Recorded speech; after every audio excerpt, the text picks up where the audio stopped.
Soulcalibur is a powerful entity that has emerged from a dark and mysterious region far away, inhabited by malevolent and twisted spirits. This fighter wields an iconic sword that has been corrupted through the endless battles that it has endured, soaked in blood and storing the corrupt souls of many inside of the sword to fuel its power more and more. Even though Soulcalibur wields a very heavy sword, ironically enough his fighting style is defined by flashy and agile combat. Soulcalibur quickly gets to his targets to pierce them with the incredible sharpness of his big black sword. Through the crevice of the sword, it builds up intense anti-corrupt destruction matter to culminate into an all-out white release for an ejaculative explosion, and whatever is hit with Soulcalibur's explosions is disintegrated on a molecular level. Which is funny because due to his flexibility, it's not just one explosion, no, he chains these explosions, so it is an endless path of destruction. Due to the sheer destructiveness of this powerful fighter, his enemies are pretty much always unmatched, and he can easily take care of hordes of fighters at the same time. Don't get it twisted. Soulcalibur, the fighter in the Land of Shadow, is not a corrupted fighter. He instead seeks to cleanse the corruption of the world. So as long as you behave, you don't have anything to worry about. You won't meet this guy, but otherwise, retribution will come your way, one way or another. To make sure you won't feel his justice, well, I have a little insurance trick for you. Subscribe to my channel right now if you haven't done so yet, and it will cleanse your name. Also, check my Patreon out for written guides of my builds, or if you just want to support the channel. Whoever is going to meet this guy though today are a bunch of prolific bosses in a game known as Elden Ring. Let's start with this one, the Lion Remembrance boss thing, just to give you an indication of what's to come. As indicated earlier, Soulcalibur uses a very heavy, massive, colossal sword that is at least like 7,238 kilograms or something like that, but he traverses the battlefield like he's on cloud 9 and is fighting naked with a weapon made out of feathers, as you can observe. However, the reality is less pleasant, for the enemy at least, as getting hit by either his explosions or the extremely hard ancient meteoric ore material that his sword is made out of results in annihilation of the target. We're talking stance breaking, we're talking damage, we're talking getting shanked, we're talking reach and great poking, and we're talking utility and sustain. Now I'll get into all the specifics and details regarding this weapon and how to truly become Soulcalibur in a second. But as you see, this weapon does the job very well. Well, we just destroyed the lion, and it's fun to utilize its different aspects in tandem. It is definitely not a weapon you'll fall asleep with when using it. Speaking of sleep, we all do it. And how can one truly sleep without using a Manta sleep mask? Thanks to Manta Sleep for sponsoring today's video. Yes, thanks to this revolutionary mask, everyone can sleep these days, whether it's for a nap or for the full night, and actually wake up feeling replenished and full of energy. Great sleep is the non-negotiable foundation you need to create your best life, and these masks help out making sure you're covered in that aspect. The masks are made with great comfy material and have a premium feel and can be adjusted however you desire, making them very flexible. And there are different versions of these masks. Basically, there's something for everyone. I personally have the Manta Sleep Mask Sound version, which comes with built-in Bluetooth headphones and thus lets you play any relaxing audio on top while trying to sleep. So what are you waiting for? Check out Manta Sleep and get a nice juicy 10% discount using my link in the description.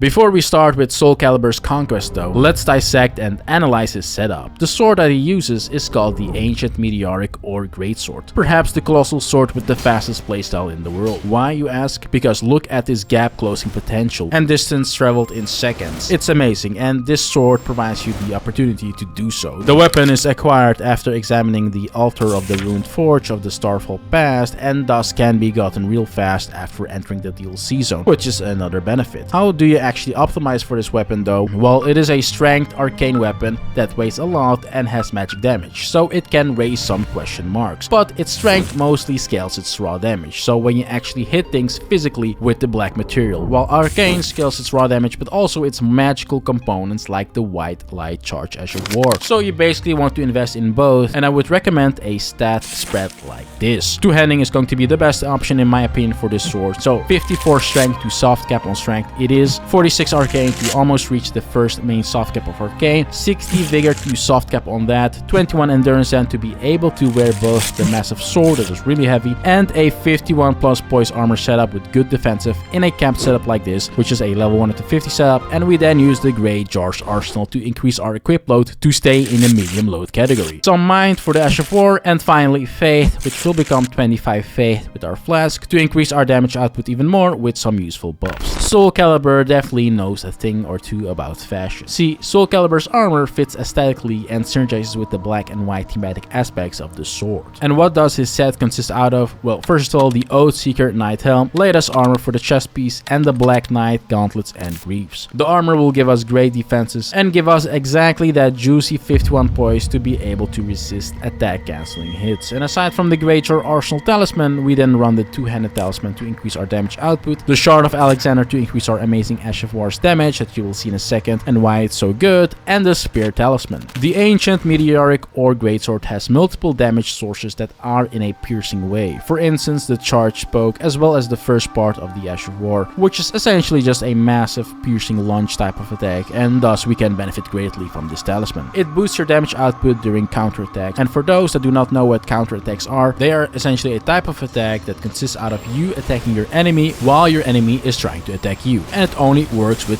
piercing types of attacks. So essentially it promotes trading and is a very powerful option for this weapon since it gets really good AR. With our sets we already get over 940 AR, and that is not counting the damage increases from Golden Vow and Flame Guarantee Strength, which are the two buffs that we will use, and we can use them thanks to our Faith investment and the Faith Not Crystal tier in our Flask of Wondrous Physic. And for the other component in our Flask of Wondrous Physic, we use the Magic Not Crystal tier to optimize our build even more, as a part of the sword's innate damage is in fact magic damage, so we get even more damage this way. And the Ash of War's white stuff is in fact also considered magic damage, so it is a nice way to ramp up your damage some more. Alternatively, the Stone Barb crack tier is a nice option too, since the weapon has great poise damage, so increasing that even more is nice as well. And for a hyper aggressive playstyle, the Blood Sucking crack tier is a good alternative as well. Just make sure to keep an eye out on your HP bar, as it will keep draining with this crystal tier. And then the Opaline Heart tier is also still on the menu for a great defensive alternative flask component, and in a similar line of thinking, if you struggle at any point, use the Dragon Crest Great Shield Talisman and swap it out with an offensive talisman. Now there are even more options that I will talk about while fighting bosses for this weapon, but as you see, it's a very versatile weapon, and my setup as shown as the baseline setup here is in my opinion just the best all-around setup and will give you the most generally speaking. So let's start with dissecting the moveset while we defeat the next remembrance boss on the list, Relana. And in this clip I won't use the Ash of War, but rather just only use the moveset. Yes, only the moveset. This weapon has a really good moveset, in fact with its poking nature being a unique selling point. However, the normal attacks have also this great sweep and arc pattern type of movement that is good for the faster paced attacks when you don't have a lot of openings or time to attack, essentially being good fast damage. However, the charge attack is where the unique poke element comes into play. It is a lunge slash piercing type of attack that pokes very well from a distance and does a lot of damage too, which you then can combo in a sweeping type of attack as well, giving a lot of options based on if you want to have more precise, safer attacks or if you just want to slash around you. The weapon covers you both ways, and it also combos well into its own moveset. As you see, the weapon also stance breaks enemies very fast due to the great poise damage values on the different types of attacks, especially on the charge heavy attacks, which can do up to 40 poise damage with one hit, hence why I also definitely recommend two-handing the sword. And outside of that, the two-handed R2 jump attacks deal around 26 poise damage, so great option for stance breaking there too, and the normal and uncharged attacks can also have decent poise damage with around 19 poise damage each, so all in all, a lot of poise damage regardless of what you choose. But the charged heavies take the crown in that department obviously, since they will also take the longest to get off. Combining the different types of move based on what the enemy is doing is ultimately going to be the recipe for success here, and as you see, we obliterated Relana and stance broke her multiple times without even using our Ash of War. Now if you like certain aspects of the moveset in particular, like for instance the charged R2, you could run the Axe Talisman or the Spiked Crystal tier alternatively in your flask to specifically give those type of attacks a boost as well. Or if you say you like the jump attacks the most, well, the Claw Talisman is still an option as well. So as you see, a lot of alternative options for our setup. Now what happens if we turn around the equation and let's focus on a fight with just the Ash of War before we go to the ultimate combination of both worlds. And for that purpose, we're going to fight Ramina and only use our Ash of War. Now the Ash of War has two parts. The part where you lunge forward and pierce your enemy with a thrusting attack and then subsequently explode your sword, which is triggered by an additional input. The first part of the Ash of War also triggers the Spear Talisman buff, so if you catch an enemy trying to attack you and then you start your white light charge, you get a nice big boost to your damage output. However, for the most damage, you of course want to trigger both parts of the Ash of War, the lunge and the explosion, and it's pretty straightforward. You just have to go for openings to get them both off, or you can fish for trades if you have the HP. But ultimately, the Ash of War does a lot of damage as you see, and the second part has a good radius where it deals good damage too, so you won't whiff it frequently if you're somewhere near the enemy. And like with the moveset based attacks of the sword, this Ash of War also has nice poise damage damage. Getting it fully off results into 24 poise damage, so spam it a few times and you'll stance break most bosses. As you saw, we also stance broke Romina too, and instead of going for the crit hit this time, we went for another cast of the STR, which is something you can do alternatively as well if you like that more than the critical hits. For what you get, you pay 10 FP for the first part of the STR and 25 FP for a full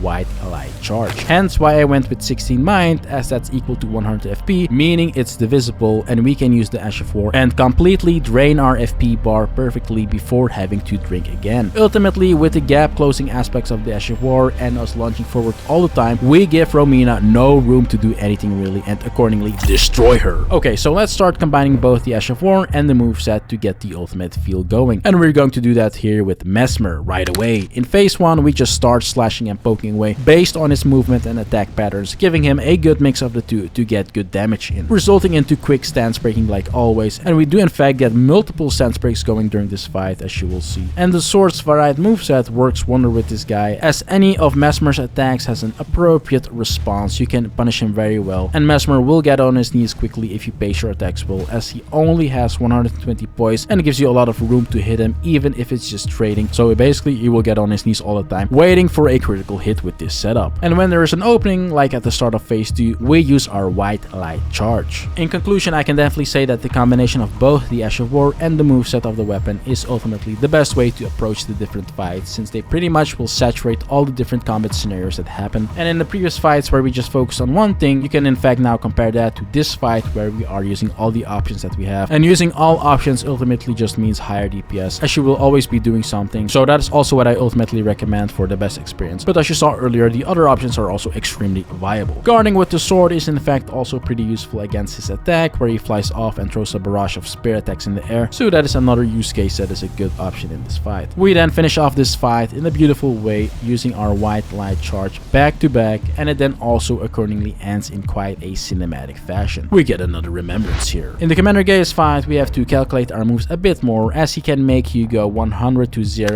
real quick, and he isn't humanoid like Mesmer, so he isn't as easily staggered or controlled. However, his attacks and moves are also quite telegraphed, and he can't really do much when you circle around him, as while he's definitely annoying, he's also still quite stiff and clunky in his movement options or in the possible ways that he can attack you. He's mounted and thus doesn't have the flexibility of, say, a ninja, so we accordingly base our strategy and approach on his rigidness, and we are still very successful, as you see, getting stance breaks over and over, and the sword just deals a lot of damage. So even when trading, you will in a lot of scenarios just win the trade, and ultimately the combination of the moveset and yet again our gap closing potential and amazing damage of our Ash of War results in a quick win for our side here. The Ash of War here is especially nice because Mr. Commander tends to try to flee on his horse all the time, as you might know, and just saying no and be right up his bum in just a matter of a few seconds with our charge is a nice and huge bonus for this fight. Now in the Midra fight, I'm just going to let the footage speak for itself. This is going to be complete domination and combines every aspect that we have discussed so far in showing what happens when you truly master the Ancient Meteoric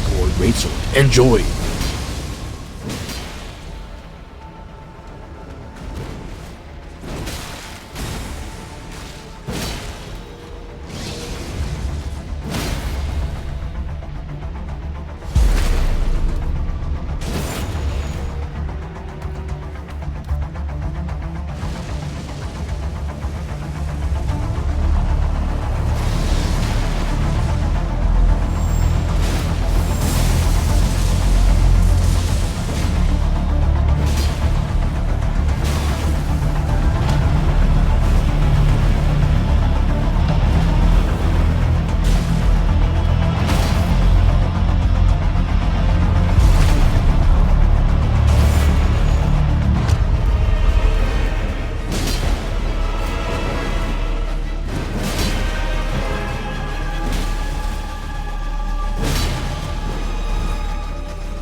Okay, with mid Radahn, we are now going to battle Radahn himself for the ultimate test regarding to if the Soulcalibur build is any good. Who am I kidding? We're talking Soulcalibur himself here. Of course, it's going to be the good shit. Now, starting out phase 1 with them dodgings and getting the white light charges perfectly in. When he gives us a second to breathe, well, that's the strategy you want to go with right away. And phase 1 is a good moment to get multiple white light charges in, as he will give you more openings for it than in phase 2. So make sure to utilize it as much as possible here, but of course mix it up with some moveset attacks as well, and some charge attacks right up his bum to make sure the damage keeps consistently flowing in, and the poise damage rakes up as well. As you see, we get a good sequence of damage in, and get the stance break as indicated by the audio right in the transition between phase 1 and 2, unfortunately, so we can't use the crit. However, we at least set up great for phase 2. Now, what I didn't mention yet is that piercing damage as provided by various ways with our sword, like our Ash of War, our charge attack,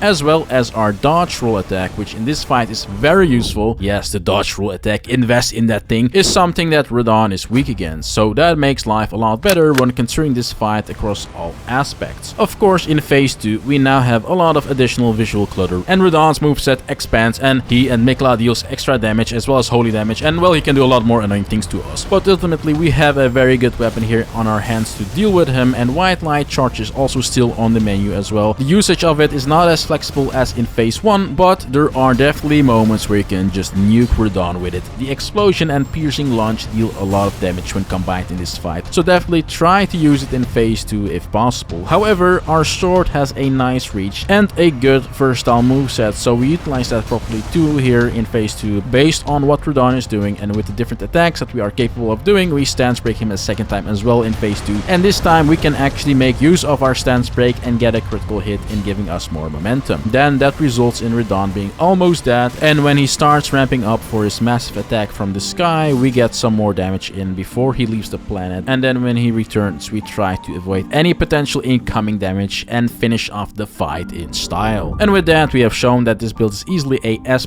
tier build, doing well versus any boss and providing you all the necessary combat tools like gap closing damage, poise damage, utility, a great versatile moveset, and just everything really. However, let's just do one more boss on NG+, and who else than Malenia from the base game. Wait, the base game? In late 2024? People still play that? Who got time for that? No, I'm just joking. But yes, it's time to destroy Malenia 2 with this build to show that even what was once considered to be the hardest boss gets completely trivialized by the Soulcalibur build. This guy just completely shreds and breaks Malenia like there is no tomorrow, with Malenia's little poise resistance and my Soulcalibur build's abundance of poise damage. It's basically just a sequence of a lot of damage, stance breaking, critically hitting, a lot of damage, stance breaking, and critically hitting. Do I have to say more? It's just rinse and repeat. And as you see, before you know it, phase 1 is over. Phase 2 is not a lot different. Escape her flower dive bomb thing at the start. Steer away from it if you don't want to catch Malenia's STDs, but then we can accordingly use our white light charge to get right to her and just annihilate her like that. No questions asked. We get a lot of damage in right away. Now, fun thing that I didn't mention yet is that with white light's charge explosion, you can keep knocking down all humanoid type of bosses in the game, and pretty much just keep chain knocking them down, as well as in addition stance breaking them, and the combination of the different control elements like stance breaking them and knocking them down over and over, well, it gives you insane control over these type of fights, which then logically gives my Soulcalibur build yet another mark on why it's so good. Overall, by now you definitely have seen the gist of how to approach this fight. Ultimately, it is a good way to let Malenia taste some DLC as well, because outside of us bringing DLC weapons to her, she's not really involved with the DLC or has some fun new aspects, even when considering her heavy ties to Mikla, so we just have to bring the DLC to her, I guess, and with that, do it in a very hard-hitting way. Ultimately, it is another dub for us, and we end the fight in style. Soulcalibur thanks you for watching the cleansing of the corruption in the world today. You now also know how to be Soulcalibur, as you have seen how my build works for this character in every aspect possible, like boss strategy, micro aspects, as well as just the setup itself. So thanks for watching, let me know your thoughts in the comments, and something completely unrelated, but make also sure to watch my Forsaken Knight build, if you haven't done so yet, or just need another build after you've defeated the game with the Soulcalibur build.